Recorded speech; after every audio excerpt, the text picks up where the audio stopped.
ಕೆಲ ದಿನಗಳ ಹಿಂದಷ್ಟೇ ಕಿಚ್ಚ ಸುದೀಪ್ ಫೋಟೋವೊಂದನ್ನ ಹಂಚಿಕೊಂಡಿದ್ರು. ಈ ಫೋಟೋದಲ್ಲಿ ತಮ್ಮ ಹುರಿಗಟ್ಟಿದ ತೋಳುಗಳನ್ನ ಪ್ರದರ್ಶಿಸಿದ್ದ ಸುದೀಪ್ ಏಪ್ರಿಲ್ 16 ಅಂತ ಅಷ್ಟೇ ಬರ್ಕೊಂಡಿದ್ರು. ಇದು ಅಭಿಮಾನಿಗಳಲ್ಲಿ ಸಾಕಷ್ಟು ಕುತೂಹಲವನ್ನ ಹುಟ್ಟಿಸಿತ್ತು. ಏಪ್ರಿಲ್ 16ಕ್ಕೆ ಏನಾಗುತ್ತೆ ಎನ್ನುವಂತಹ ಪ್ರಶ್ನೆ ಹಲವರಲ್ಲಿ ಮೂಡಿತ್ತು. ಆದ್ರೆ ಏಪ್ರಿಲ್ 16ಕ್ಕೆ ಇನ್ನೂ ಕೆಲವೇ ದಿನ ಬಾಕಿ ಇರುವಾಗಲೇ ಸುದೀಪ್ ಗುಟ್ಟು ರಟ್ಟು ಮಾಡಿದ್ದಾರೆ. ಏಪ್ರಿಲ್ 16ಕ್ಕೆ ಏನಾಗಲಿದೆ ಅನ್ನೋದನ್ನ ಅವರೇ ಹೇಳಿದ್ದಾರೆ. ನೆನ್ನೆ ಟ್ವೀಟ್ ಮಾಡಿರುವ ಕಿಚ್ಚ ಸುದೀಪ್, ಏಪ್ರಿಲ್ 16ಕ್ಕೆ ಏನಾಗಲಿದೆ ಅಂತ ಹಲವರು ಪ್ರಶ್ನೆಯನ್ನ ಮಾಡ್ತಾ ಇದ್ದೀರಾ. ಆ ದಿನ ನನ್ನ ಬಿಲ್ಲರಂಗ ಭಾಷಾ ಸಿನಿಮಾ ಸೆಟ್ ಇರಲಿದೆ. ಸಿನಿಮಾದ ಸೆಟ್ಟು, ಇತರೆ ಪಾತ್ರವರ್ಗ, ಇನ್ನೂ ಕೆಲವು ಮಾಹಿತಿ ಮುಂದಿನ ದಿನಗಳಲ್ಲಿ ಹೊರಬೀಳಲಿದೆ ಅಂತ ಹೇಳಿದ್ದಾರೆ. ಆ ಮೂಲಕ ತಾವೇ ಸೃಷ್ಟಿಸಿದ್ದ ಕುತೂಹಲವನ್ನ ಸುದೀಪ್ ಅವರೇ ಅಂತ್ಯ ಮಾಡಿದ್ದಾರೆ.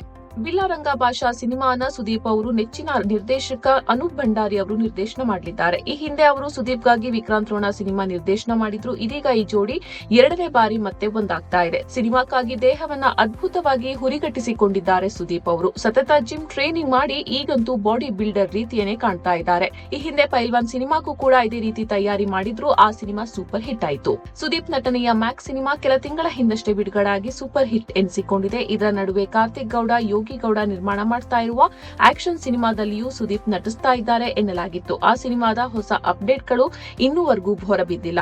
ಇದರ ನಡುವೆ ಇದೀಗ ಬಿಲ್ಲರಂಗ ಭಾಷಾ ಸಿನಿಮಾ ಸೆಟ್ ಇರ್ತಾ ಇದೆ. ಅನೂಪ್ ಭಂಡಾರಿ ಜೊತೆಗೆ ದ್ರೋಣ ಸಿನಿಮಾವನ್ನು ಸುದೀಪ್ ಮಾಡ್ತಾ ಇದ್ದಾರೆ ಎನ್ನಲಾಗಿತ್ತು.